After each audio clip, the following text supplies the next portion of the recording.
राम राम शेतकरी मित्रांनो, पाहूयात काल भारतामधून बांगलादेशमध्ये किती कांदा गाड्यांची एक्सपोर्ट झाली, तसेच त्या एक्सपोर्ट कांद्याला काल बॉर्डरवरती काय बाजारभाव निघाले, बाजारभावामध्ये काल काय बदल झाले याची सविस्तर माहिती आपण या व्हिडिओमध्ये जाणून घेणार आहोत।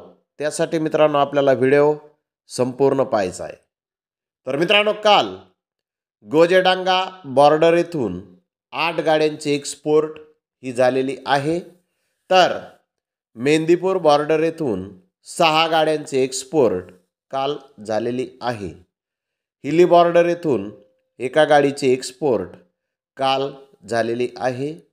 अशा तिन्ही ठिकाणाहून मिळून टोटल 15 गाड्यांची एक्सपोर्ट ही काल भारतामधून बांगलादेशमध्ये झालेली आहे।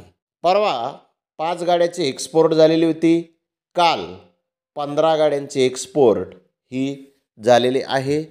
काल थोडीशी एक्सपोर्ट परवाच्या तुलनेमध्ये जास्त झालेली आहे।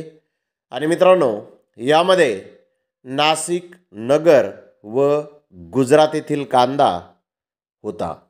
बाजारभाव जर पाहिले तर 41 रुपये किलोपासून 43 रुपये किलोपर्यंत काल बॉर्डरवरती कांद्याला बाजारभाव निघालेले आहेत।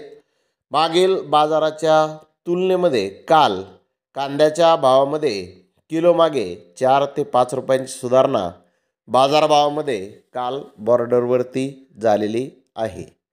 तर धन्यवाद मित्रांनो, आपण माझा व्हिडिओ शेवटपर्यंत पाहिल्याबद्दल। व्हिडिओ आवडल्यास लाईक करा, शेअर करा।